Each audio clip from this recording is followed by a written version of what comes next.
laulaka ya Muhammad ma khalaqtu aflak. Kalau saja bukan karena engkau hai Muhammad, sungguh tidak akan aku ciptakan ibadah beserta isinya. Ngaku imannya mantap, majelis taklim hadir terus, apa suami masih kelamar. Namanya ikan mati digaramin asin, diasemin asam. Sama kita umat Islam, kalau sudah jiwanya yang mati, percayalah kita akan mudah diombang-ambing oleh gelombang kehidupan di dunia ini.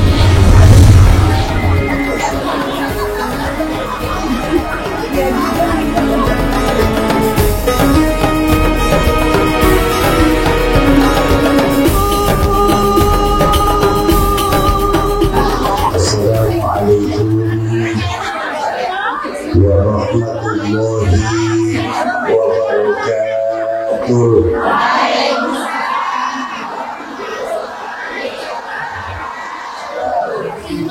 Alhamdulillahilladzi anzala al-Qur'an hudan lin-nasi wa bayyinatin minal huda wal furqan. Wassalatu wassalamu ala asyrafil anam sayyidina wa maulana Muhammadin wa ala alihi wa ashabihi al-kiram, amma ba'du. Qala Allah ta'ala fil Qur'anil Karim wa huwa asdaqul qailin. A'udzu billahi minasy syaithanir rajim. Bismillahirrahmanirrahim. In uridu illa al-islaha mastata'tu wa ma tawfiqi illa billah alaihi tawakkaltu wa ilaihi unib. Wa qala Rasulullah sallallahu alaihi wasallam, man arada dunya fa alaihi bil ilmi wa man arada al akhirah fa alaihi bil ilmi wa man aradahuma fa alaihi bil ilmi. Sadaqallahul azim wa sadaqa rasuluhul karim. Hadratul mukarramun, para alim dan ulama, para asatiz dan ustazat,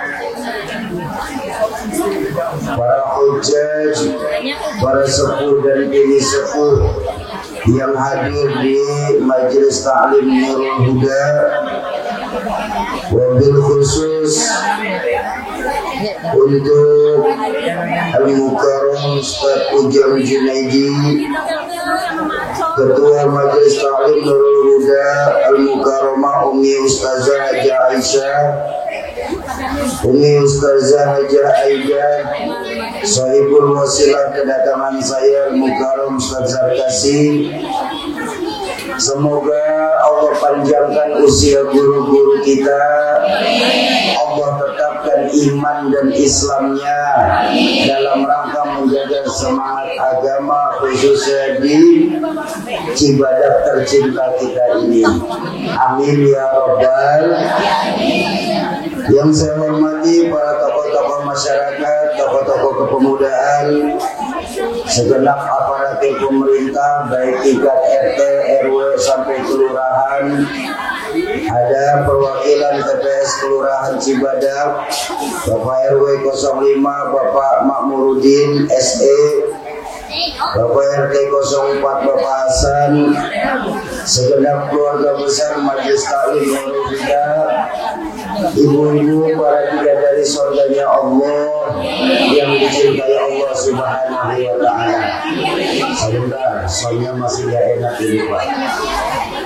Mic yang lain tutup aja. Ini mic yang lain ada yang kebuka soalnya. Tes. Efeknya juga tutup. Tes.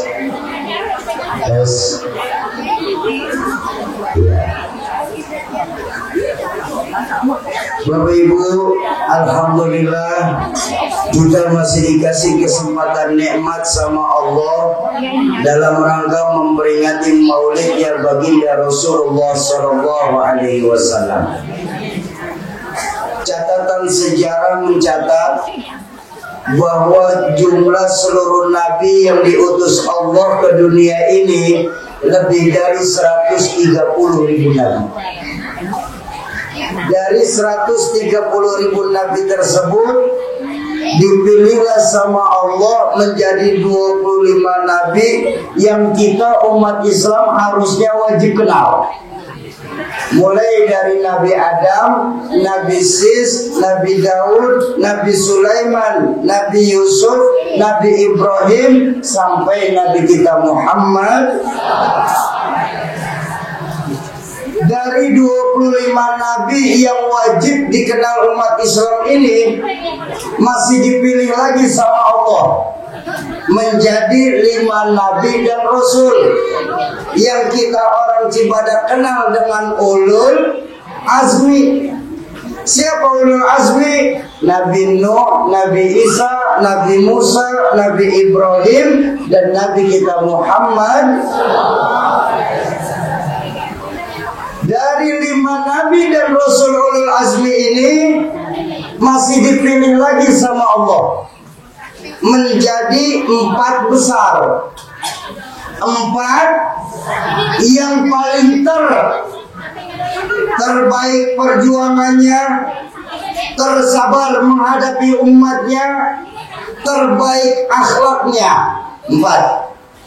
Yang satu nggak lolos audisi, tereliminasi karena SMS nggak cukup waktu itu. Polling SMS juga Nabi soalnya. Udah dengerin aja, jangan berprotes. Siapa 4 besar ini? Pertama, Nabi Isa.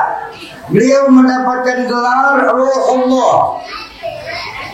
Nabi Musa, beliau mendapatkan gelar Kalimullah.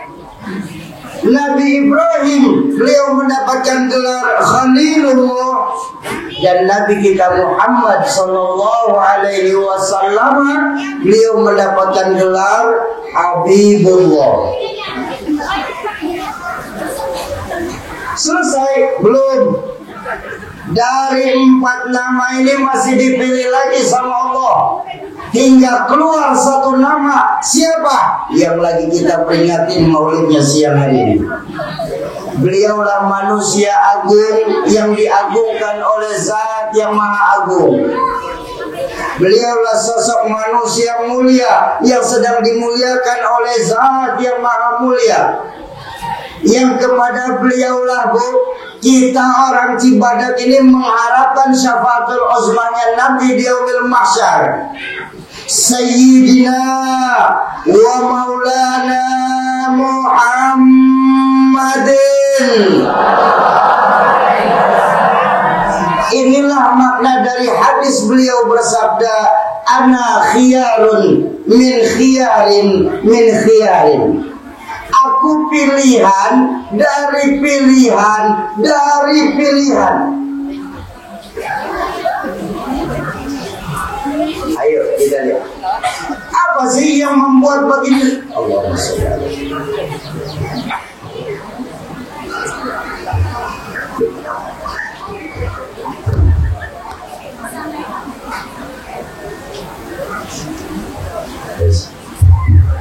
Tes. Sampai mana saya barusan?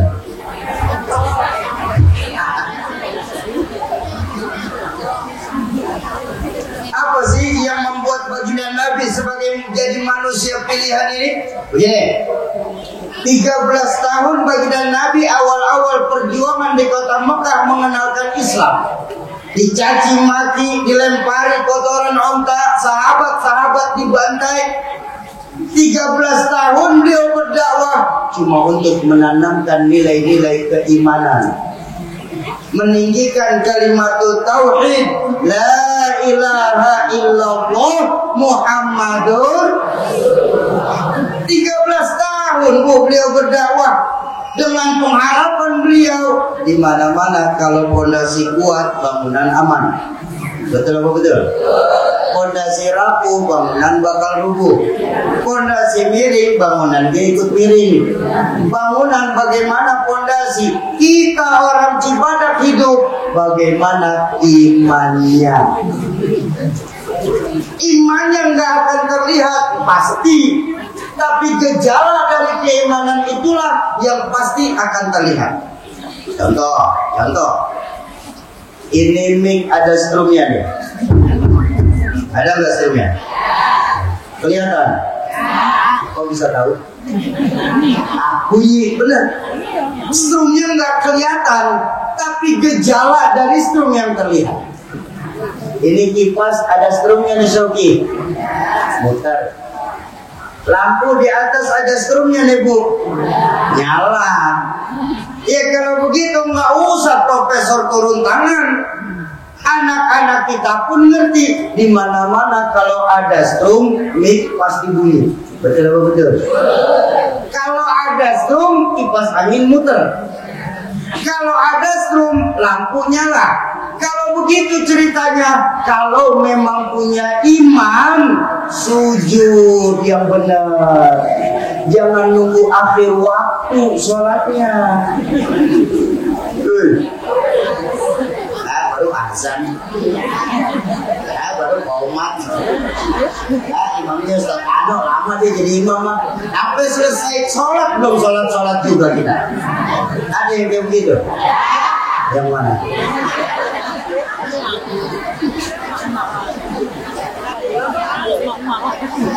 Kalau punya iman, sedekah yang berani. Kalau punya iman, duduk dan hadiri majelis-majelis ilmu. Kalau punya iman, taat sama suami.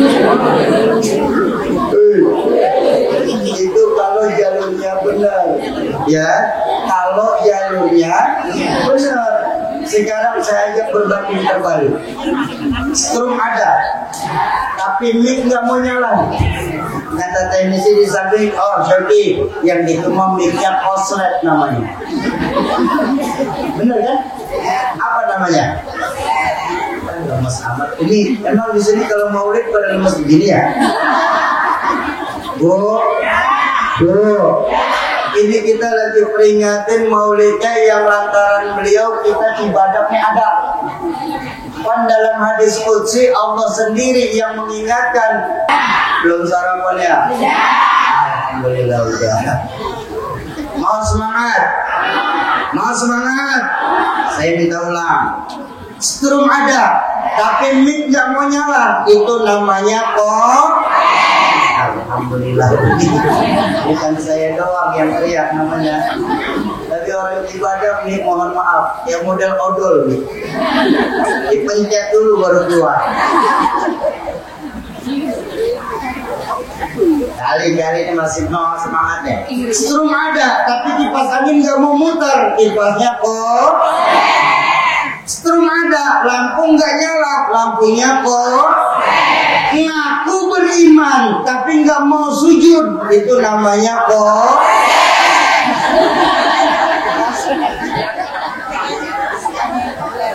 Ngaku imannya gede, dekat rumah ada majelis taklim, nggak mau datang majelis taklim kecuali maulid, itu namanya kok.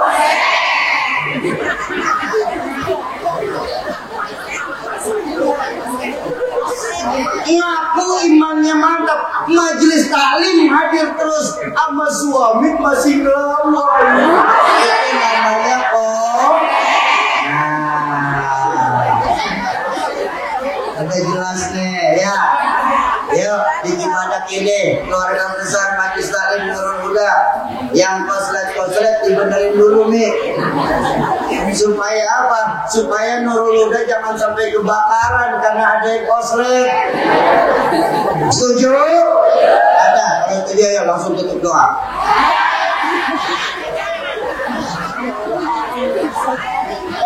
Koslet. Ibu-ibu para bidadari surganya Allah yang dicintai Allah Subhanahu wa taala. Lalu apa apa sih yang bisa kita ambil hikmah dari peringatan Maulid pada siang hari ini? Kalau peristiwa Maulidnya orang Bogor mau udah hatam. Ya, karena ya orang penceramah ngomongin Maulid ya cuma dari itu ke itu doangan. Ini mau udah kami nggak mau Maulid kalau di rumah. Ya, sekarang saya ajak hikmah dari peringatan Maulid Nabi ini. Ya, Bu, di Maulid ini izinkan saya menyampaikan sebuah hadis baginda Rasulullah Shallallahu Alaihi Wasallam yang wajibnya kita orang ibadat ini renungin hadis ini baik-baik. Ibu, jadi siang ini saya cuma ngomong satu hadis saja. Mudah-mudahan 15 menit selesai. Dipotong 10 menit pembukaan, sisa 5 menit lagi ya Mia. Emangnya mau sampai jam berapa ngaji?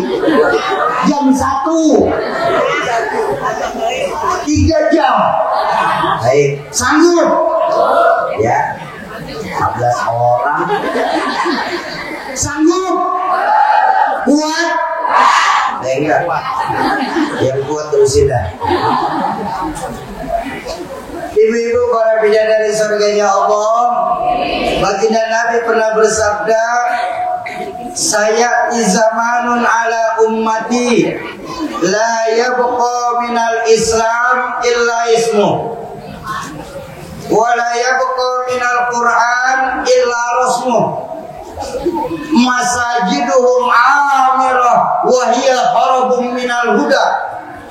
Akan datang nanti zamannya di tengah-tengah umatku ini di mana saat itu Islam cuma dikenal sebatas cerita saja. Quran hanya dikenal sebatas tulisannya saja. Dan saat itu masjid-masjid bagus, musola megah-megah, tapi kosong dari pancaran sinar hidayah.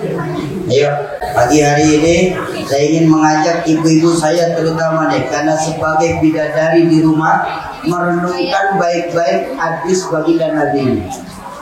Bu,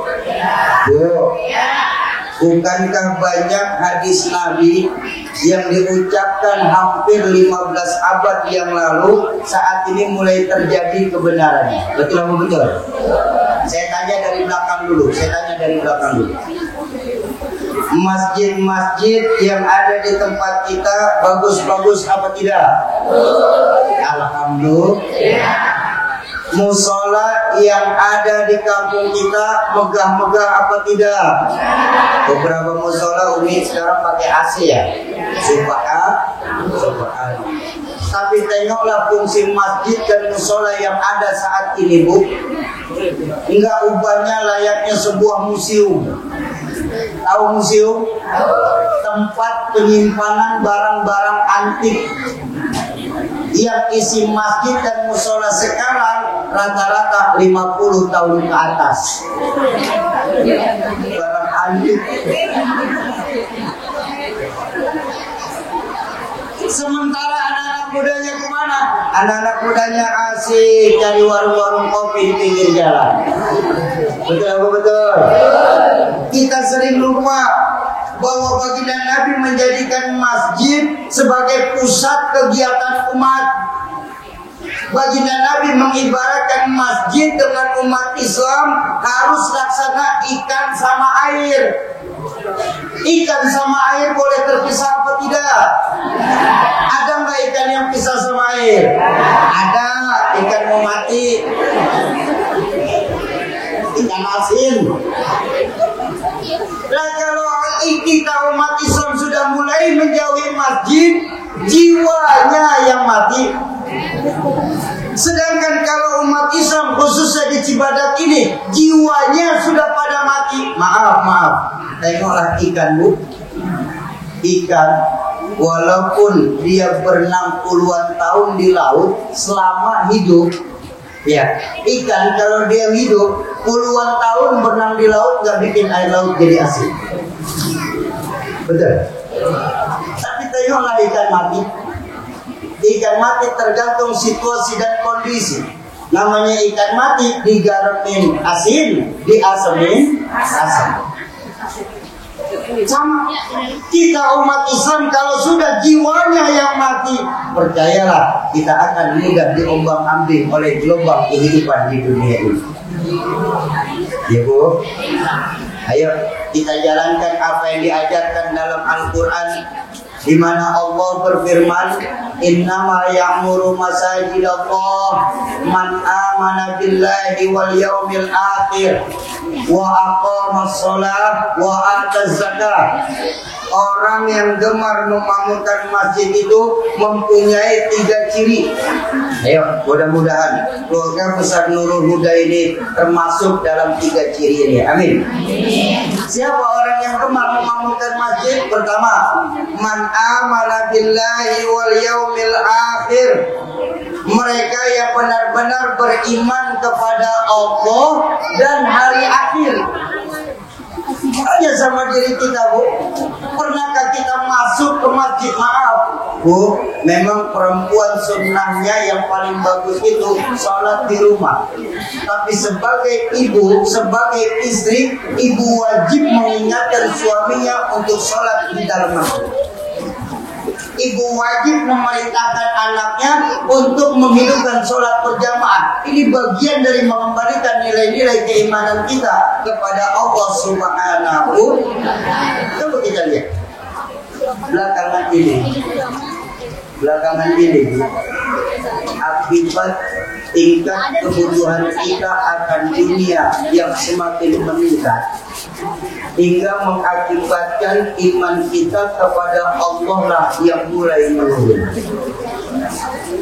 Karena untuk urusan dunia akhirat ini Allah nggak bakal pernah bikin seimbang. Sudah jelas Allah mengingatkan, baginda Nabi Allah mengingatkan, wala talbisul haqqo bil batil. Jangan pernah kita mencampur adukan antara yang hak dengan yang batil. Percayalah, Bu, ketika kita lebih mendahulukan urusan dunia, maka iman kita kepada Allah yang akan menurun. Tapi ketika kita mendahulukan akhirat kita daripada dunia, maka percayalah akhirat kita yang akan, dunia kita yang akan mengikuti. Maaf, sekarang ini banyak kita orang Cibadak ini, Bu, banyak kita orang Cibadak ini yang baru ingat Allah saat kepalanya kejedot tembok. Begitu kalau kita kejedot tembok, jeduk, ya Allah, baru kita ingat Allah lagi. Artinya apa? Berapa banyak dari kita yang hadir di majelis taklim ini yang baru ingat Allah saat sedang punya masalah. Kalau lagi punya masalah, Umi cakep jamaah dulu kan? Zikir, gak berhenti-henti. Ya Allah, ya Allah, ya Allah. Sholat, belum azan udah masuk masjid. Belum azan udah sholat. Itu bagaimana urusan? Sama ustazah langsung dekat. Kenapa? Tadi punya masalah. Tapi begitu diselesain masalah kita sama Allah, jalan ke majelis taklim nyasar lagi.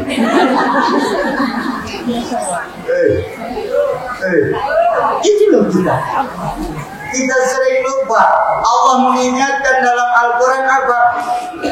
Wa mal hayatud dunya illa lahun wa la'ib. Tidaklah kehidupan di dunia ini cuma sebatas permainan dan senda-gurau. Maka kalau kita sadar hidup hanya sebuah permainan, maka maaf, bermainlah yang cantik. Supaya apa? Supaya dapat piala dari Allah. Ya, Bu? Memang apa pialanya, Syauki? Emas, ikan, kecil buat Allah itu. Kecil buat Allah. Karena piala yang Allah akan berikan kepada perempuan-perempuan yang solehah apa? Ketika berhasil menerima rapot di yaumil mizan dengan tangan kanan, timbullah seruan dari arasnya Allah kepada kita orang yang menerima rakot tangan kanan. Salamun qaulan mir rabbir rahim. Subhanallah. Bu, dulu sebelum nikah ada laki-laki yang ibu sempat demen. Kagak ada hujan, kagak ada geledek, tahu-tahu dia laki-laki ngirim salam ke ibu. Saya percaya semalaman kagak tidur. Betul. Pernahkah membayangkan ketika Allah yang menciptakan kita langsung memberikan salam kepada kita?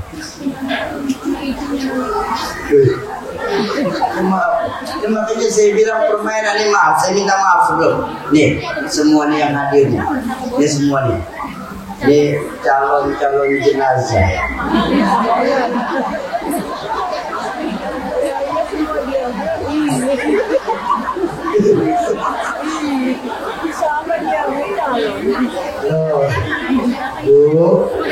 Ini yang sebelah kanan dulu nih. Bakal mati gak? Baik. Ini yang tengah nih. Bakal mati gak? Baik.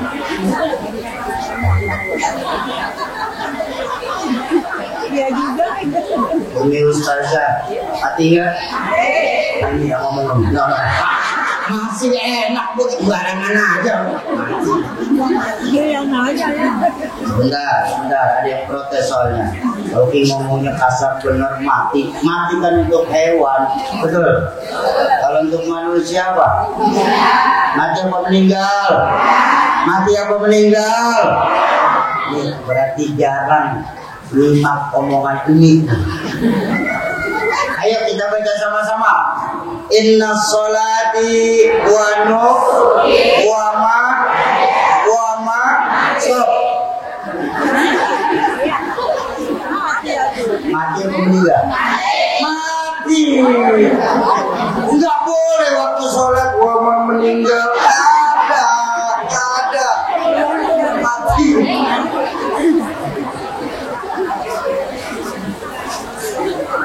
Semua kita ini kan cuma sebatas perantau di Bogor ini, Bu. Semua kita.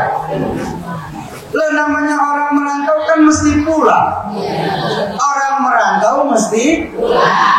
Bodoh kita. Tahu bodoh? Tahu bodoh? Goblok.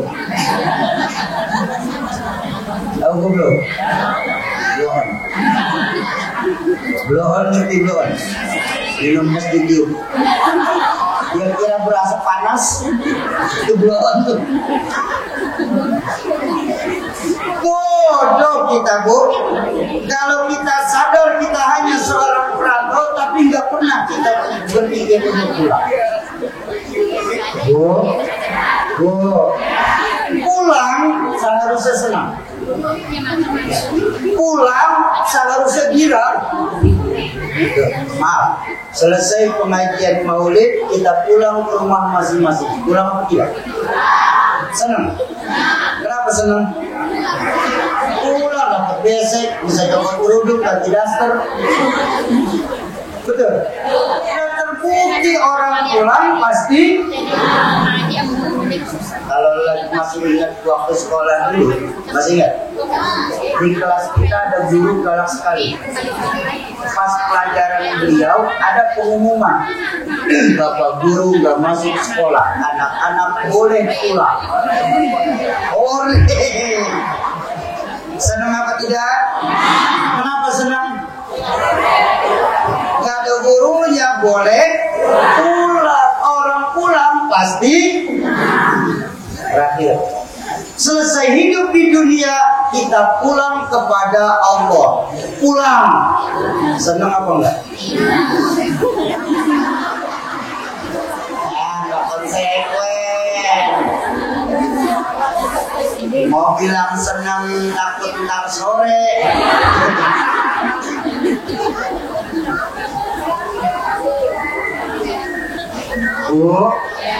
Apa sih yang membuat kita pulang kepada Allah jadi berat? Macam ada yang mengganjal di hati. Dua, diajarin sama guru saya. Pertama, hubbud dunia wa karahiyatul maut. Kita nih orang ibadah udah kebangetan cinta sama urusan dunia, sehingga timbul saat berpisah karena dunia sudah mengakar di hati kita. Percayalah, pulang kepada Allah akan terasa berat. Apapun konsekuensinya, apapun kerjaan. Maaf, seorang hartawan yang kalau mereka sudah cinta sama hartanya, percayalah mereka takut kekurangan hartanya. Betul? Maka yang terjadi akan terus dicari hartanya itu, seolah-olah hartanya bisa nyogok malaikat maut supaya nggak cabut nyawanya. Ada nggak yang kayak begitu? Banyak. Seorang pejabat yang apabila di hatinya sudah cinta sama urusan dunia, maka percayalah mereka akan takut kehilangan jabatannya. Maka yang terjadi, dia akan menghalalkan segala cara, yang penting dirinya bisa menjaga. Kalau perlu sikut kanan kiri, dia akan sikut kanan kiri. Kalau perlu jilat atas injak bawah, dia akan jilat atas injak bawah. Yang penting dirinya bisa menjaga. Betul? Bahkan saya minta maaf, seorang penceramah sekalipun yang ketika di hatinya sudah cinta sama urusan dunia, maka percayalah mereka akan takut ditinggalkan oleh jamaahnya. Maka yang terjadi, ini penceramah akan membolak-balikan hukum sesuai dengan kebutuhannya. Kalau perlu yang halal dibilang haram, yang haram dibikin samar-samar. Supaya apa? Supaya dirinya tetap kepake di jamaah. Dulu baru terjun jadi penceramah, saat ada yang tanya, Ustaz, ya hukumnya judi apa Ustaz? Haram. Qulil haq walau kana murad. Tapi lama-lama sudah mulai dikenal jamaah banyak, jadwal sudah mulai masuk, angka pun sudah mulai kenal. Nah, Ustaz, jangan keras-keras lah ngomong, Ustaz. Ya, ada dikitnya 50 juta. Kajian judinya judi online. Oh, ya sudah, saya terima. Begitu ditanya lagi, Ustaz, hukum judi online apa Ustaz? Haram.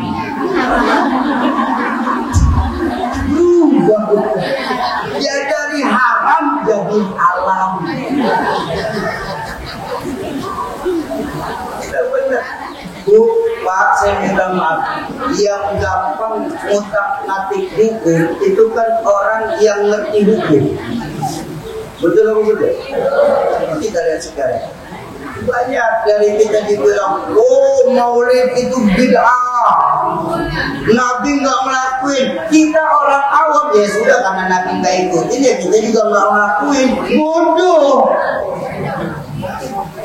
Ini sekarang dengan dalil, dengan agama itu harus berdalil.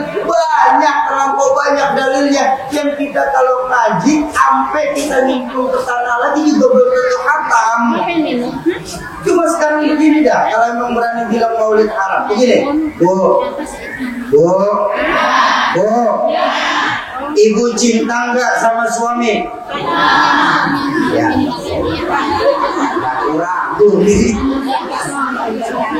Bu, ibu cinta nggak sama suami? Yakin? Betul? Apa dalilnya?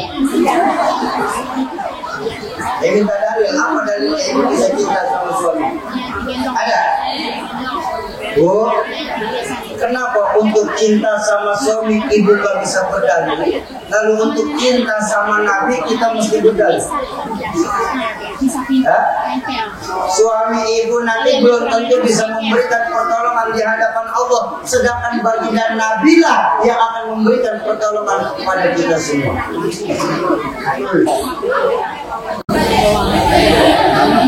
Ini sekarang kayak begini. Apapun konsekuensinya, kalau di hatinya sudah cinta sama urusan dunia, percaya mereka akan takut yang namanya berpisah. Malahan malahan.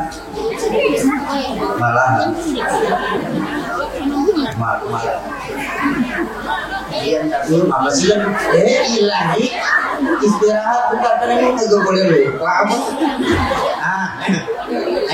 Dengar. Malahan.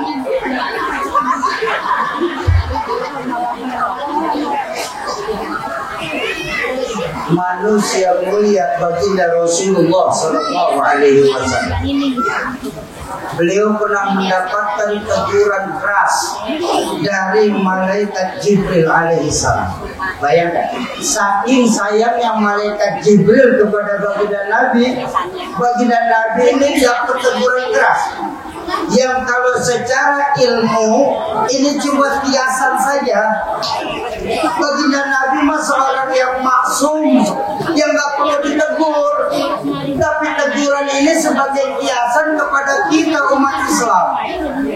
Apa teguran malaikat Jibril kepada baginda Nabi saat itu?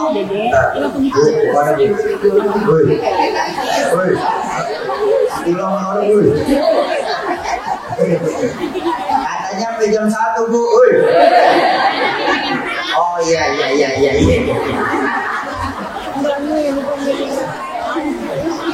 Mau pindah duduk ya. Apa teguran malaikat Jibril kepada baginda Nabi saat itu? Ya Muhammad, isma syi'ta fa innaka mayyitun.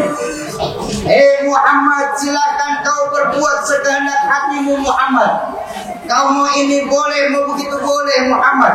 Mau begini silakan, mau begitu pun silakan Muhammad. Silakan berbuat sesuka hatimu. Tapi ingat baik-baik Muhammad, fa innaka mayyitun, bahwa sesungguhnya engkau akan jadi mayat juga Muhammad. Allahumma salli ala sayyidina Muhammad. Ini orang Cibadak pelit-pelit ya Unia. Satu hari baginda Nabi itu pernah bertanya kepada para sahabat, ayyuhal ashab, para sahabatku, ya, tolong dong tunjukin sama saya, kata baginda Nabi, siapa orang yang paling pelit di antara kalian. Oh sahabat, kalau Nabi bertanya senang pada jawabnya. Ya Rasul, orang yang paling pelit itu yang ketika diberikan keluasan rezeki nggak mau membantu saudaranya. Itu pelit, tapi belum pelit, belum paling pelit. Kalau gitu ya Rasul, orang yang paling pelit itu yang ketika mereka masak di dapur, wanginya kecium tetangga, tapi nggak mau membagi tetangganya itu sendiri. Ya itu memang pelit sih, tapi belum paling pelit. Saya minta yang paling pelit di antara kalian. Baginda sahabat pada kompak menjawab, sungguh hanya Allah dan Rasulnya yang mengetahui. Lalu baginda bersabda, maukah aku tunjukkan siapa orang yang paling pelit di antara kalian? Mau ya Rasul? Sungguh orang yang paling pelit di antara kalian, dalam hadis baginda Nabi ini, yang ketika mereka disebut namaku, tapi mereka tidak mau bersolawat kepadaku.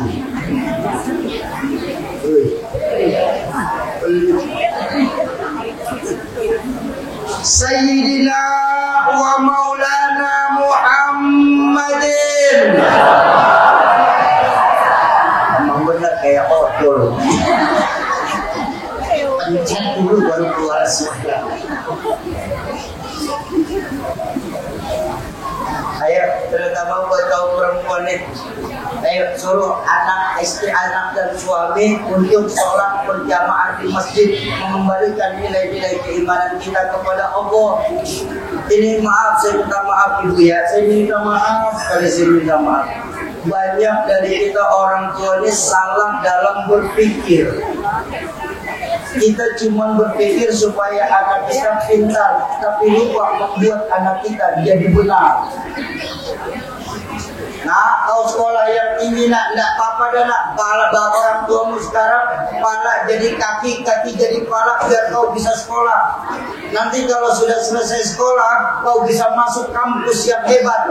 Kalau kau bisa masuk kampus yang hebat, kau nanti diterima di kerjaan yang bagus. Kalau kau kerjaannya bagus, dapat gaji yang besar. Tapi kalau kau sudah dapat gaji besar, kau bisa nyenengin orang tuamu. Nah, dari kita orang tua berpikiran seperti itu. Memang pertanyaan saya, apakah dengan duit orang tua bisa senang? Bukankah baginda Nabi mengajarkan idza mata ibnu Adam in qata'a amaluhu ila talatin.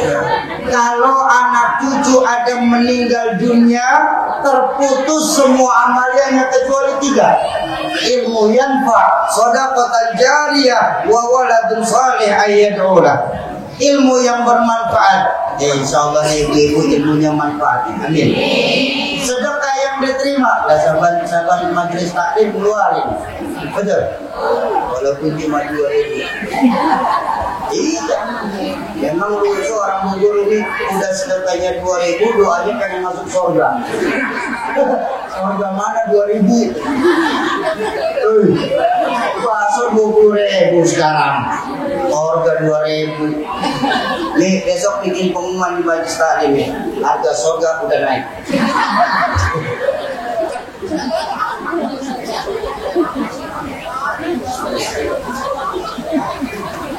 Dan anak yang soleh yang bisa mendoakan orang tuanya ketika orang tuanya meninggal dunia.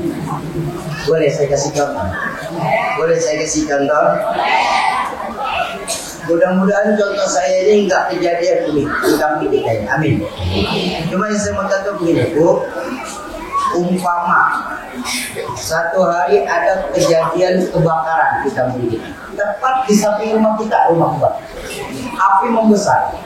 Sekampung orang panik tentu kebakaran besar. Di saat orang panik, kita lihat anak kita lagi tidur. Apa yang ibu lakukan pertama kali saat sampai rumah terjadi kebakaran, anak tertidur pulas? Apa yang ibu lakukan? Bangunin. Baik. Kalau dibangunin nggak mau bangun juga, gendong. Alhamdulillah. Bu, untuk urusan abdi dunia, ibu mau capek-capek gendong anak-anak ibu supaya nggak kebakar. Lalu kenapa untuk api neraka ibu nggak mau capek-capek gendong anak ibu supaya nggak kebakar?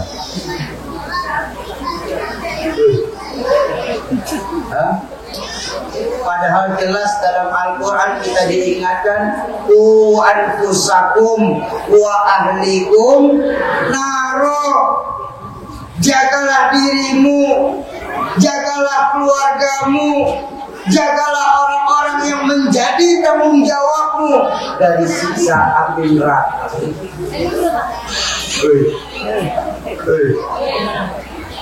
Boleh saya tanya lagi? Bu, kapan terakhir kali ibu memeriksa bacaan Quran anak dan cucu ibu?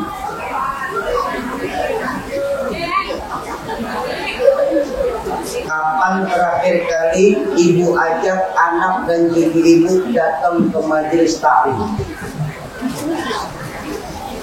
Kapan terakhir kali ibu menyuruh kepada suami dan anak untuk berangkat sholat berjamaah di masjid? Kapan? Sedangkan untuk sekolahan yang urusan dunia, bapak ibu-ibu bisa galak sama anak. Kenapa untuk urusan akhirat kita gak bisa galak sama anak? Makanya pantas. Saya dulu ngaji sama guru saya, Rahmatul Abdullah Muhammad Nahrawi Tanabari. Lagi ngobrol-ngobrol, beliau buka satu kitab anak itu. Diajarin sama beliau, sungguh yang namanya anak. Kata beliau dalam kitab tersebut, anak dalam Islam ada 4 tingkatan. Anak dalam Islam ada 4. Pertama, ada yang disebut waladun soleh, anak yang soleh. Bagaimana ciri anak soleh dalam rumah tangga Islam? Ini anak idaman kita. Anak yang soleh itu Bu, man barra liwalidayhi fi hayatihima wa ba'da mautihima. Itu anak yang soleh. Anak yang soleh itu saat orang tuanya masih ada ataupun orang tuanya sudah tidak ada, mereka tetap taat dan berbakti kepada orang tua. Orang tuanya masih ada, diperintah jalan dengan sukacita. Nah, tolong dong nak, warung nak, kecap habis nak. Oh iya mak, seneng diperintah sama orang tua. Ya nak, baru sampai disuruh lagi sama bapaknya. Nak, bapak lupa, ambilin rokok di warung nak, utang dulu sama bapak dah. Bilang buat bapak. Oh iya pak, baik gembira. Begitu masuk jam 5:30, nah ayo nanti sama-sama kita sholat berjamaah di masjid. Oh iya, dengan senang hati itu anak menyambut perintah orang tua. Lagi ada waktunya luar biasa sama orang tua. Begitu kita menjaga, subhanallah, anak soleh inilah yang rajin menghatamkan Al-Quran, rajin bersedekah atas nama orang tuanya, rajin datang ziarah ke kubur orang tuanya, rajin menyambung silaturahmi kepada teman-teman orang tuanya. Sesibuk-sibuknya nih anak soleh, paling tidak setiap habis sholat mengirimkan hadiah Fatihah untuk kita orang tuanya. Subhanallah.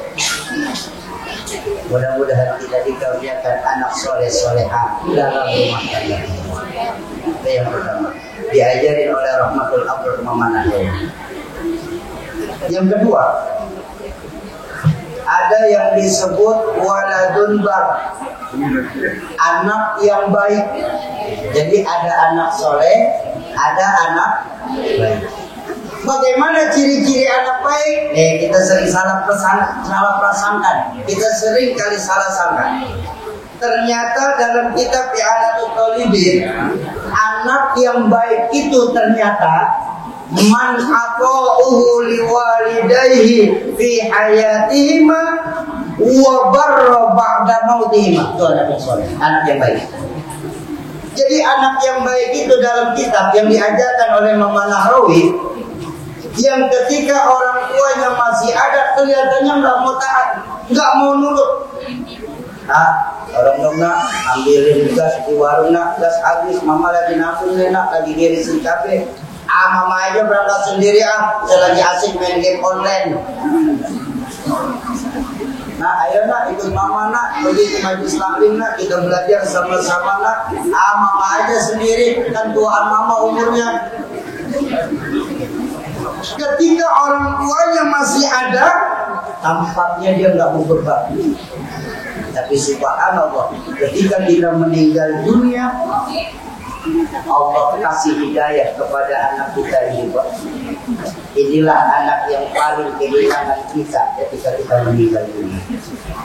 Dia rajin menghatamkan Al-Quran, dia rajin puasa untuk orang tuanya, dia rajin bersedekah atas nama orang tuanya. Setiap membaca Quran, paling tidak setiap baca Quran, mereka nggak pernah kelepasan baca doanya. Allahumma tawaba ma qara'tu min al-Quran ila ruh walidi. Ya Allah, kalau emang bacaan Quran saya ini ada pahalanya, sampaiin pahala baca Quran saya ini buat orang tua saya yang sudah meninggal dunia, Fulanah binti Fulan.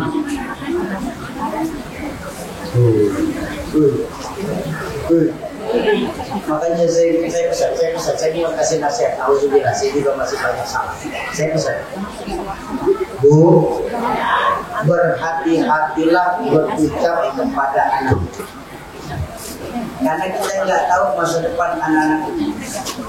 Ya, jangan kita langsung vonis anak kita yang saat ini nggak mau dengar ucapan. Berhati-hati dalam hidup. Jodoh, rezeki, maut mutlak milik Allah. Betul. Kita nggak akan tahu masa depan anak-anak kita seperti apa. Kok bisa begitu Isyati? Maaf. Diajarin sama guru saya, orang Gaji Robi Dongkal, Depok. Ucapan orang tua yang berulang-ulang itu merupakan bagian dari doa. Hati-hati. Ucapan orang tua yang berulang-ulang bagian dari doa. Karena ini saya punya kejadian nyata. Hadusan binikmah, saya minta maaf ya Umi ya. Saya menjalankan apa yang diajarkan dalam Al-Quran. Wa amma binikmati rabbika hadith. Kalau emang dikasih nikmat sama Allah, kasih tahu orang lain. Jadi saya mau kasih nikmat. Dulu ketika kami masih pada kecil, saya, abang saya Ustaz Fikri Haikal, Ustaz Fikri, dan adik saya Ustaz Zaki, kan memang sering tinggal sama almarhum ayah. Dan almarhum ayah itu kalau sudah keluar rumah untuk safari dakwah bisa berminggu-minggu. Makanya dulu julukan beliau Jarum Super. Jarang di rumah, suka pergi.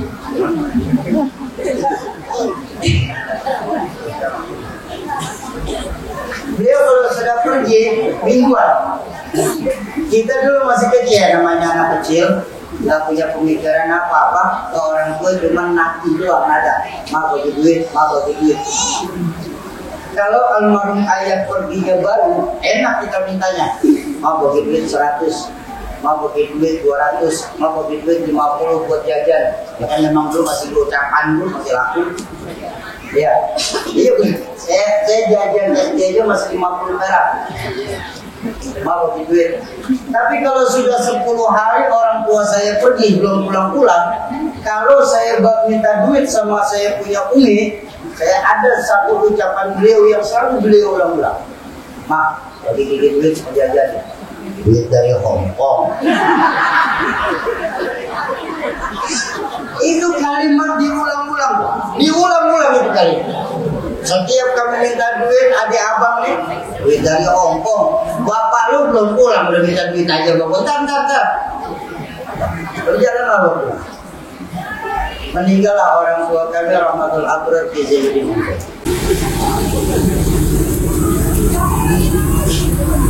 Satu hari, alhamdulillah, yang menyambung silaturahmi orang tua kami itu saya dan abang saya Ustaz Fikri.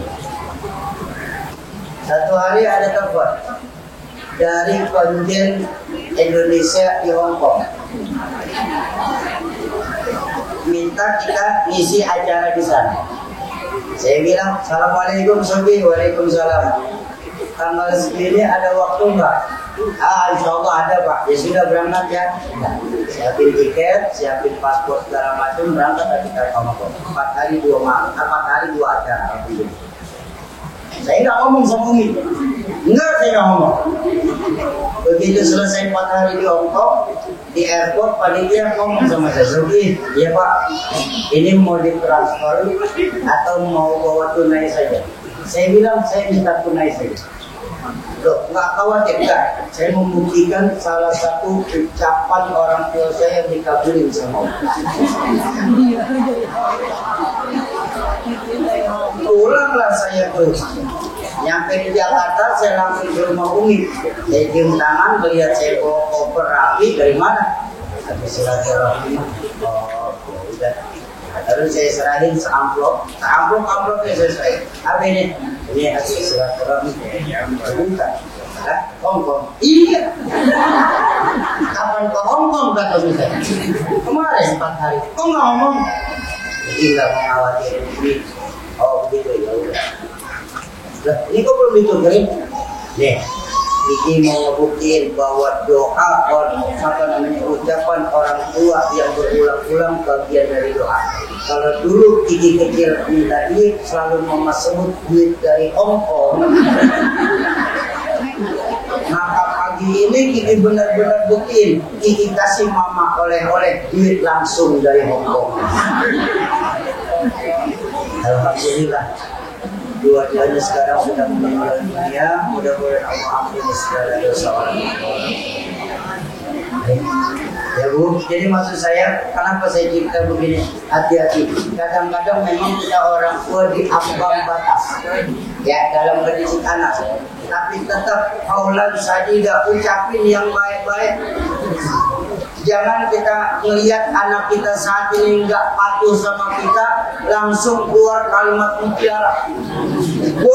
Dasar kau nggak nurut sama Pak. Atap jin kamu. Jangan. Kenapa? Saya khawatir kalau anak udah bisa nyautin orang tua.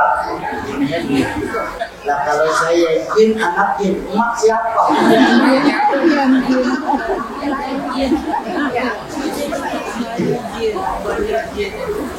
Itu yang pertama, itu langsung kejadian saya. Yang kedua saya mau sampaikan. Ini kejadian di Saudi Arabia. Ada sebuah keluarga ulama terdiri dari istri, suami, dan anak. Satu hari suaminya karena seorang ulama ngomong sama istrinya, Bu, nanti tolong masak yang agak banyak ya. Kenapa? Kita mau kedatangan tamu. Oh iya Pak, masaklah yang banyak. Beliau punya anak. Setelah setengah masakannya sudah matang, ditaruh di meja untuk berdiri. Ya namanya anak kecil, masih balita. Ya namanya di Arab juga pada pasir, dia main pasir. Dia ambil saus, dia tumpahin untuk makanan. Mamanya yang sudah masak dari pagi melihat anaknya numpahin pasir di makanan yang sudah matang, emosi. Allahu Akbar, nak mama sumpahin kamu jadi imam Masjidil Haram. Setiap marah itu ucapan dikeluarin itu. Bahkan pernah sampai diusir, jangan kau balik ke rumahnya sebelum kau jadi imam Masjidil Haram. Ternyata Allah jawab doa dari orang tua. Ibu tahu siapa? Syekh Abdurrahman As-Sudais. Bahkan sejarah mencatat saking seringnya orang tuanya mengucap jadi imam Masjidil Haram, tercatat dalam sejarah cuma Syekh Abdurrahman As-Sudais lah yang paling lama menjadi imam Masjidil Haram. Sampai saat ini masih jadi. Sementara macam Imam Huzaifi, imam-imam yang lain sudah pada ganti, tapi Syekh Abdurrahman As-Sudais ini. Ya Bu. Makanya jangan sampai kita salah ucap kepada anak. Ya, kenapa? Ucapan orang tua yang diulang-ulang bagian daripada doa. Jadi daripada kita ucapin yang enggak, luapin marah kita itu, luapin marah kita. Kamu ini susah dibilangin ya nak ya, saya sumpahin lo nak mama sumpahin kau nanti jadi kiai. Cakep mak, iya kan? Daripada dasar anak saya. Dan kalau itu diulang-ulang durhaka kamu nak, itu diulang-ulang Allah jawab doa ibu. Ternyata nanti kalau benar-benar jadi anak yang durhaka. Na'udzubillah, na'udzu. Yang kedua, mudah-mudahan paling tidak kita dikaruniakan anak yang baik dalam rumah tangga kita. Amin ya Rabbal. Yang ketiga,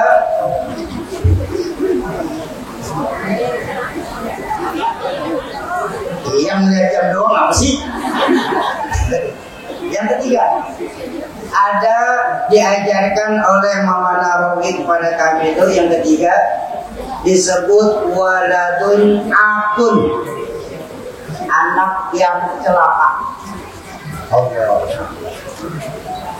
Bagaimana ciri-ciri anak yang celaka dalam rumah tangga Islam?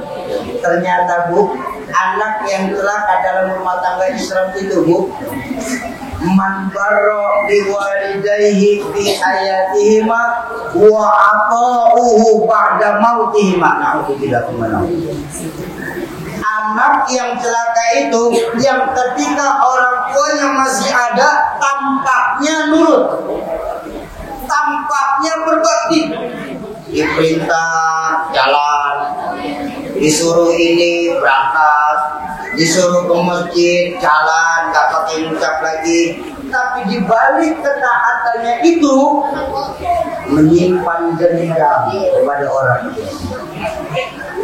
Mama deh, gak boleh kami istirahat sebentar, udah disuruh lagi, belum ini udah disuruh ini, belum ini udah disuruh ini. Ntar ya Pak ya, kalau mama meninggal, nah keluarlah ancaman. Wa ata'uhu ba'da mautihima. Mereka nggak berbakti saat meninggal kita meninggal dunia. Nah makanya yang ketiga ini saya juga pengen pesan ya Bu ya. Bu, hati-hati dalam memerintah atau menyuruh anak. Di saat ini mungkin karena ketidaktahuan kita akan ilmu agama, banyak sekarang ini orang tua memerintah anak itu macam raja merintah budak.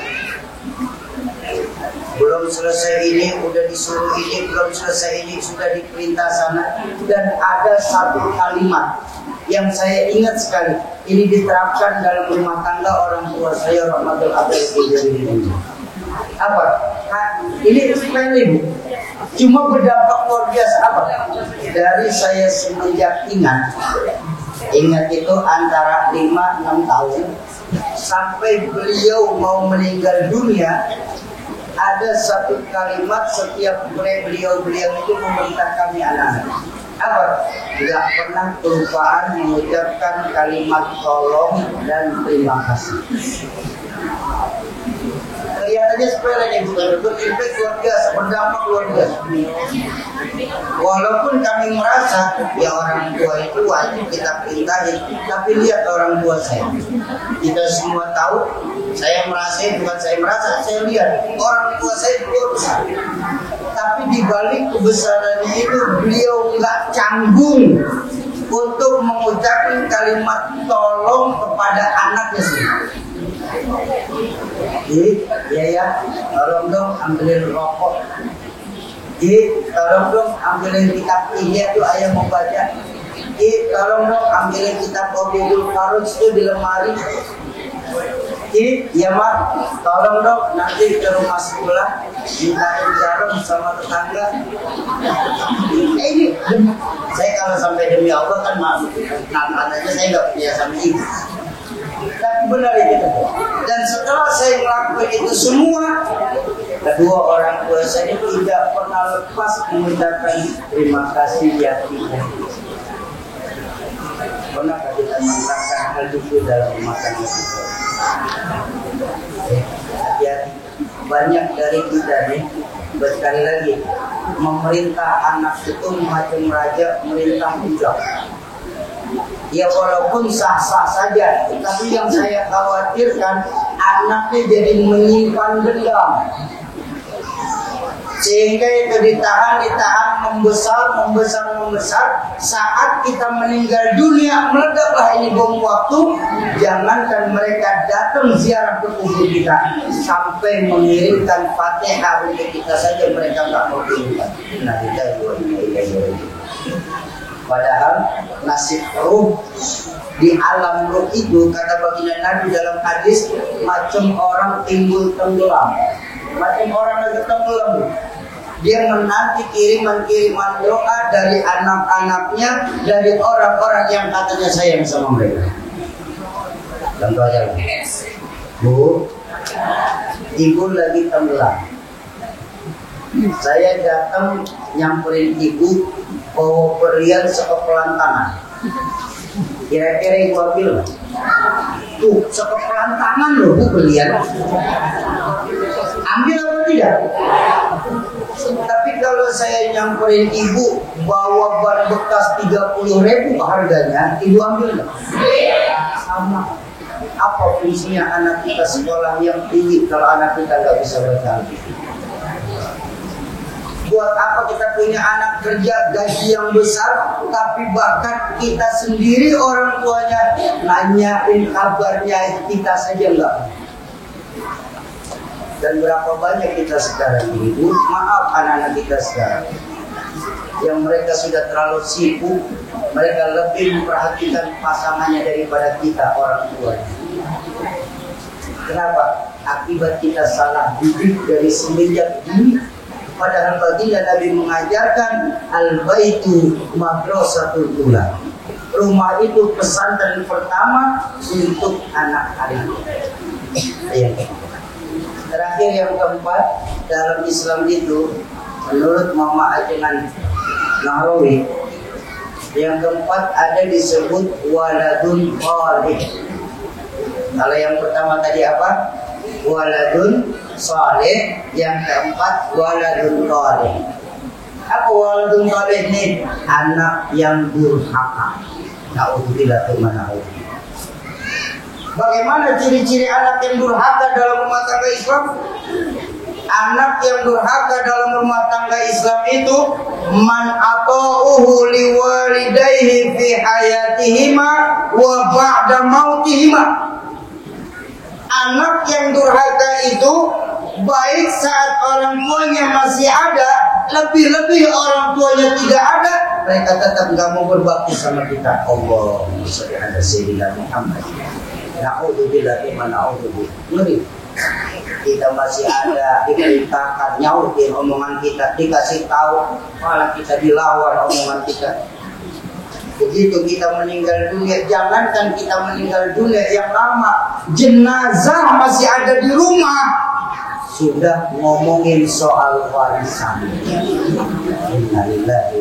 Ya memang secara syariat, walaupun jenazah justru ketika jenazah masih di rumah, warisan yang terlihat itu wajib langsung dipeta, bukan dibagi.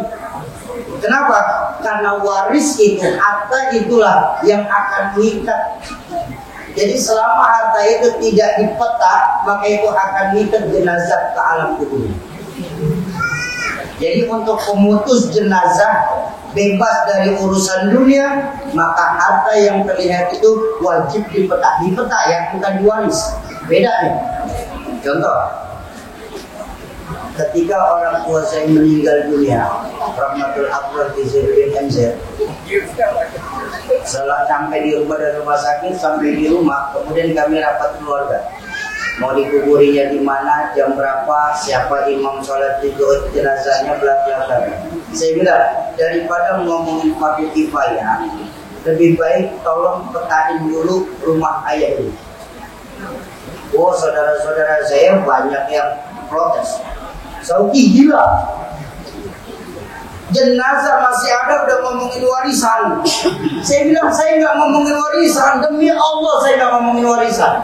Saya cuma minta supaya pemutus antara dunia sampai ke alam kubur orang tua saya, tolong dipetain. Semua saudara-saudara pada jarak saya. Boleh percuma ayah sekolah ini kamu lama tinggi-tinggi di pesantren, kalau kayak begini hasil akhirnya. Saat saya sudah terpojok, alhamdulillah ada seorang habaib sepuh datang. Habib Abdurrahman Basro, Ami Abdurrahman Basro. Assalamualaikum. Waalaikumsalam. Ada apa ikut kali sampai luar kelihatan kedengaran suara sih. Saya jelasin, amin. Minta tolong aku. Saya ingin jelasin apa yang memang saya tahu dari guru-guru saya. Apa? Bahwa harta yang terlihat itu wajib terpeta. Lalu Ami Abdurrahman pun senyum, beliau bilang, hei kalian anak-anak ayah dan saudara-saudaranya, apa yang Syauki bilang itu memang benar.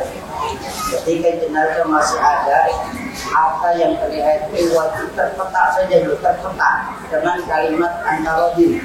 Belum diwaris.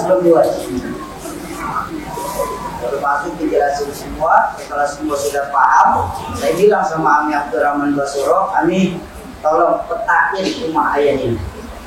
Ya sudah, dipetain lah. Ya sudah, nih anak-anak ayah, Umi, dengerin ya. Syauki, kamu dapat sebelah kanan. Fikri, kamu dapat depan. Zaki, kamu dapat sebelah kiri. Lutfi, kamu dapat di dapur. Umi dapat perpustakaan ayah. Semua ridho, ya sudah, baru pagi kemarin. Jadi biar kita ngerti nih Bu. Jangan sampai nanti ada orang bilang apa nih, yang lebih kurang aja nih anak durhaka nih. Orang tua masih ada udah minta hak waris. Itu anak setan, bukan anak durhaka. Orang tua masih ada udah minta hak waris. Itu kan artinya secara nggak langsung doain orang tuanya biar meninggal. Ini hati-hati udah banyak ya anak-anak kita nih. Makanya sekali lagi, ayo ajak anak-anak kita datang ke majelis taklim. Perbaiki lagi akhlaknya, akhlak Rasulullah yang diturunkan kepada para sahabat, kepada khulafaur rasyidin, kepada para tabi'in, tabi'in, salafus saleh, sampai guru-guru kita sekarang. Ya, Mumpung masih ada guru-guru kita sekarang, umi-umi ustazah yang sangat keguruan beliau ini insya Allah muttasil, sambung menyambung sampai kepada baginda Rasulullah Shallallahu Alaihi Wasallam. Karena waris ini Bu, ini gampang-gampang susah. Di waris inilah hubungan antara abang dengan adik gak akan akur gara-gara waris. Ini banyak dari kita anak-anak muda sekarang karena nggak ngerti waris, maka akhirnya pecah kue. Ketika pecah kue, percayalah nggak akan ada keadilan di dalam. Bahkan mohon maaf, ini sekarang ada sampai ngurusin orang tua sampai meninggal pun dihitung. Gua kan ngurusin orang tua sampai meninggal, bagian gua lebih gede.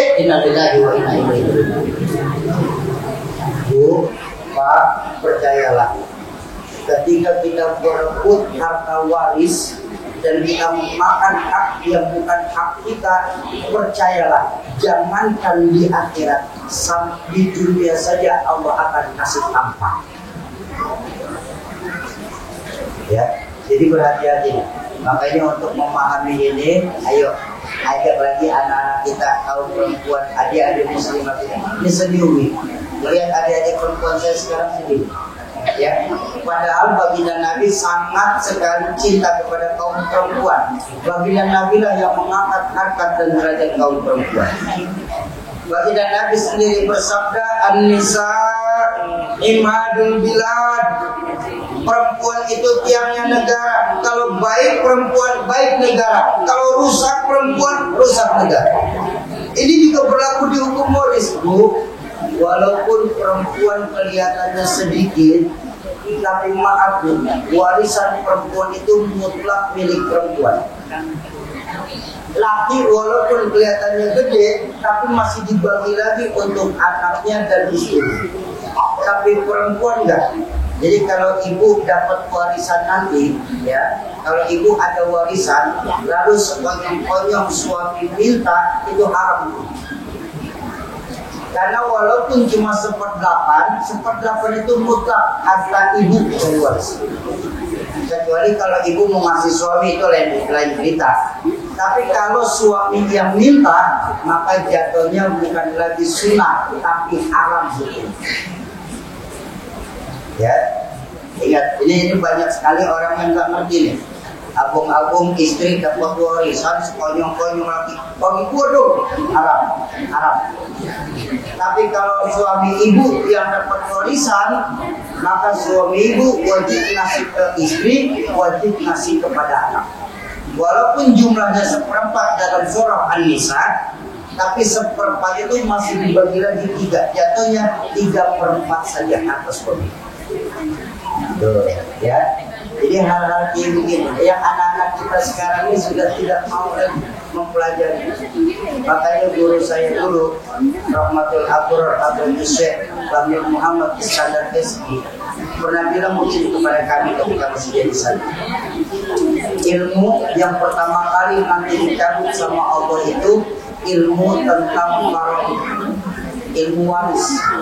Dan kita di Bogor ini ulama faraid yang masyhur itu sudah diangkat sama Allah. Masih ada sih ulama-ulama masyhur, tapi yang masyhur sudah diangkat di Kabupaten Bogor ini sampai Sukabumi. Siapa? Rahmatul Abrar Kiai Masyhur, Abu yang masyhur. Beliaulah kiai faraid terakhir yang masyhur yang pernah saya kenal. Sampai saat ini banyak yang masyhur, yang tertutup. Masih banyak ulama-ulama kita. Nah, mumpung masih banyak ulama-ulama kita, masih banyak ustazah-ustazah kita yang beliau benar-benar ngerti tentang paham ilmu ini. Didik anak-anak kita, masukkan kembali ke pondok-pondok pesantren yang ada di sekitaran kita. Lebih baik kita hidup realistis. Nah, nggak apa-apa, kamu wajib masuk pesantren. Nah, bayaran mahal itu tanggung jawab mama. Nah, biarinlah mama pala jadi kaki jadi pala biar kau masuk pesantren. Dalam hidup nah kita harus realistis, betul Bu? Lebih baik makan singkong beneran daripada makan roti ngimpi. Betul apa betul? Singkong beneran, roti ngimpi enak mana? Akan roti beneran susah bener sih jadi ini. Ibu-ibu para bidadari surganya Allah yang dicintai Allah Subhanahu wa taala. Tuh, ciri-ciri orang yang gemar memakmurkan masjid. Man amana billahi wal yaumil akhir. Kembalikan lagi nilai-nilai keimanan kita kepada Allah, terutama kaum ibu. Jangan pernah ragu untuk memerintah suami masuk untuk sholat berjamaah di masjid. Bu, kewajiban perempuan dalam Islam itu bukan cuma mengurus rumah, bukan kewajiban perempuan masak, bukan juga kewajiban perempuan itu untuk bebenah rumah, bukan ke pasar, bukan kewajiban perempuan. Kewajiban perempuan dalam Islam cuma satu, ya Bu ya, apa? Taat sama suami. Jadi kalau suami menyuruh beresin rumah, ibu beresin rumah. Tuh salah lagi saya.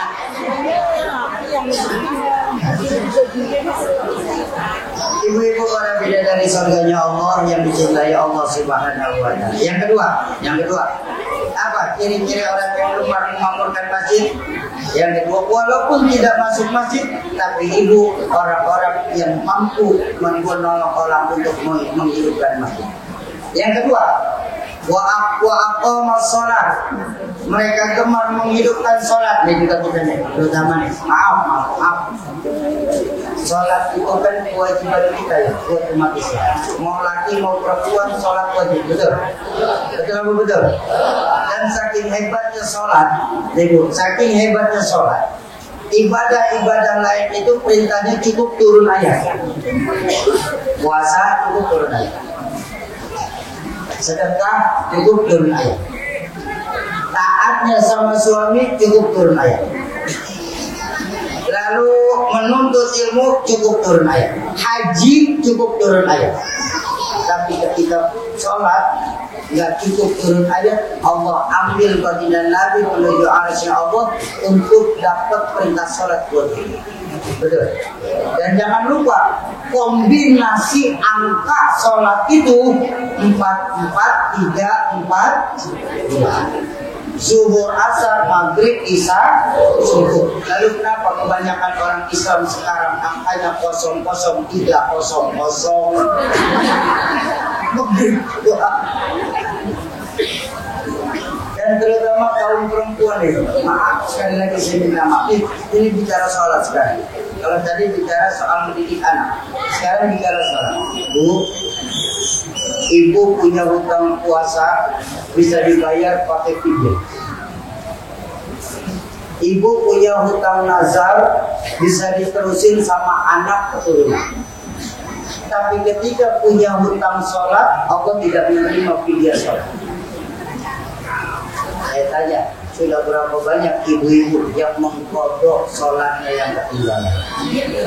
Memang perempuan itu saat menstruasi tidak dihitung. Itu sudah keutamaan perempuan daripada laki-laki. Betul kan? Tapi seringkali perempuan ketinggalan waktu sholatnya yang tak pernah dibayar. Contoh, ketika masih azan zuhur, ibu masih belum merasa mau menstruasi. Makanya bentar aja sholatnya jam 1:30 nanti. Begitu jam 12:15 keluar menstruasi ibu, maka sholat zuhurnya wajib mengqadha. Udah pada bayar? Ini hati-hati. Inilah yang disebabkan kaum perempuan itu banyak yang menghuni neraka nanti di hadapan. Ayo, daripada kita menghidupkan sunnah-sunnah rawatib nawafil, lebih baik gugurkan rawatib nawafil itu dengan mengqadha sholatnya. Soki, saya kan nggak hafal berapa hari yang saya tinggalkan. Ya kalau gitu diatur manajemennya. Minggu ini kode zuhur semua dikodok. Sudah selesai 1 minggu, minggu depannya asar terus. Dalam 5 minggu, 35 hari sholat ibu sudah sempurna. Ya Bu. Dan hebatnya ketika kodok, Bu, Ba'diyah subuh ada atau tidak? Ba'diyah subuh. Ba'diyah asar nggak ada kecuali di tanah Salim Masjidil Haram. Ya. Tapi kalau di luar Masjidil Haram, di tanah Haram nggak boleh Ba'diyah subuh dan asar. Tapi ketika ibu ngambil niat yang mengkodok, dibolehin. Dan hebatnya pahala Ba'diyahnya ibu tetap dapat. Ya, hebatnya. Jadi Islam itu agama yang rahmatan lil alamin, sangat memahami kebutuhan pas dasar manusia. Tapi untuk yang sudah sangat sepuh, usia 60 tahun ke atas, yang jalan saja sudah agak sulit, maaf, usahakan sholat sunnah awwabin. Tapi sholat sunnah awwabin nggak bisa setiap waktu ya Bu ya. Sunnah awwabin ini ada harinya. Kapan? Malam Jumat dari habis maghrib sampai menjelang isya. Ini ikhtilaf ulama. Sebaik-baiknya yang saya tahu dan diajarkan dari guru, 4 rakaat 1 salam. Ya. Kenapa yang sudah sepuh di sunnah mu'akkadah untuk sholat sunnah awwabin? Karena khawatir malaikat maut kan gak pakai waktu jemputnya. Betul? Fadilah pahala sunnah awwabin tersebut laksana menghidupkan sholat selama 200 tahun. Makanya jumhur ulama sepakat untuk yang sudah sepuh, sunnah awwabin itu sangat dianjurkan supaya apa? Niatnya mengkodok sholat-sholat yang saat juga ketinggalan. Ingat ya, jangan kita bicara yang sunnah kalau yang wajib saja belum kita sempurnakan. Jadi kita salah kaprah sekarang, sunnahnya yang kita kejar, wajibnya kita tinggalin. Nanam padi pasti numbuh rumput, tapi kalau niat nanam rumput sampai budek nggak akan tumbuh padi. Ya Bu, ayo kita hidupkan sholat dulu, terutama sholat berjamaah. Kalaupun suami tidak mau sholat berjamaah di masjid, usahakan ibu ajak suami untuk sholat berjamaah di rumah. Itu yang kedua. Kenapa? Bagian dari orang yang memakmurkan masjid. Dan yang ketiga terakhir, gemar mengeluarkan harta, wa'at zakat, mengeluarkan harta di jalan Allah Subhanahu wa Ta'ala. Mudah-mudahan jamaah Majelis Taklim Nurul Huda masuk dalam 3 kategori ini untuk gemar memakmurkan masjid-masjid yang ada di kita. Insya Allah. Terakhir sama-sama kita baca suratul Fatihah. Kita tujukan buat orang tua kita, guru-guru kita, keluarga, sahabat dan kerabat kita yang terlebih dahulu mendahulukan kita. Khusus mandi cetamahahun nabi sababihim kullu. Satul Qas Al-Walid Ki Haji Zamirin MZ, Umi Haji Siti Khalilah binti Haji Ayub, dan Mama Narowi dan Nabaru.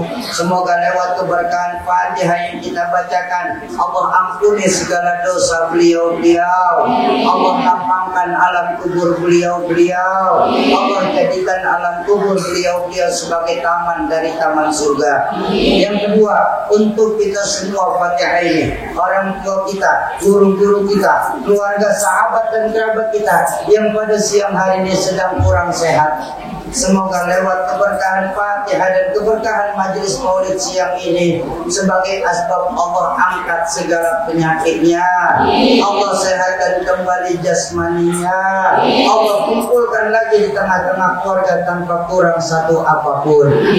Yang ketiga, untuk kita semua yang hadir di majelis maulid siang hari ini, majelis maulid adalah majelis ilmu. Majelis ilmu itu majelis yang di dalamnya disebut nama Allah dan baginda Rasul.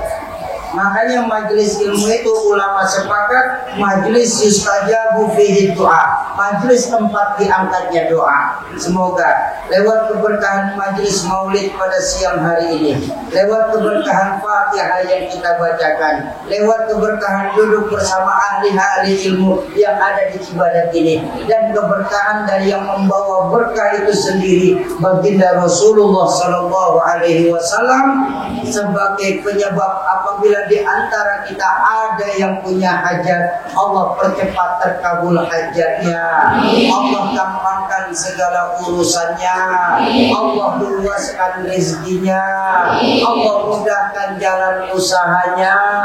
Lewat keberkahan maulid, Allah jadikan anak keturunan kita anak keturunan yang saleh dan salehah. Dan lewat keberkahan dari ilmu, Allah jadikan rumah tangga kita sebagai rumah tangga yang sakinah mawaddah warahmah. Ala hadhihi niyah wa ala likulli niyatin salihah wa ila hadratin nabil mustafa. Al-Fatihah.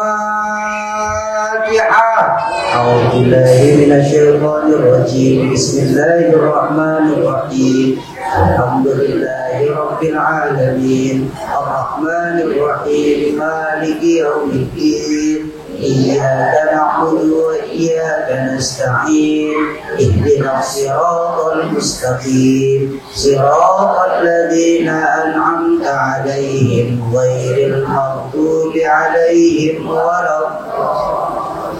Amin. Kesimpulan, saya juga pengen ngomong lama sebenarnya, cuma waktu juga yang kagak memungkinkan. Saya khawatir hidup pergi bukan dapat pahala, tapi kelamaan ninggalin rumah malah dimarahin sama suaminya. Ya, nanti mudah-mudahan yang dua lagi nih, Islam cuma dikenal sebatas berita, Quran dikenal cuma sebatas tulisan, akan disampaikan oleh ustazah kita dalam penyambutannya nanti, insya Allah. Kesimpulan untuk kita bawa pulang di peringatan maulid ini adalah Bu, intan paling mahal, mutiara yang paling berharga itu nilai-nilai iman. Jadi tolong jaga baik-baik iman kita, tapi jangan egois. Wariskan iman kita kepada anak keturunan kita. Sauki, Islam kan bukan agama warisan, Sauki. Memang Islam bukan agama warisan, tapi kita punya iman, wajib kita wariskan. Tanamkan kepada anak-anak kita di rumah. Nah, zaman boleh berganti nak, tapi keyakinan jangan sampai mati. Neng, masa silakan berubah Neng, tapi akidah jangan sampai goyah Neng. Kenapa? Untuk iman kita hidup, Bu. Dengan iman saat ini kita sebagai orang tua sedang berjuang, betul? Dan dalam iman nanti saya yakin kita semua berharap bisa kembali ke hadirat Allah Subhanahu wa Ta'ala. Kalau ada kalimat-kalimat saya yang salah, itu mutlak datangnya dari mulut saya yang bodoh ini. Sungguh saya yang duduk di hadapan Bapak Ibu tidaklah lebih alim daripada Bapak Ibu yang duduk di hadapan saya. Mohon dibukakan pintu ridho dan maaf yang sebesar-besarnya. Kalaupun tadi ada kalimat-kalimat yang agak-agak kasar pun harap dimaklum adanya, karena biar bagaimanapun saya ini makhluk Allah yang kasar, bukan yang halus.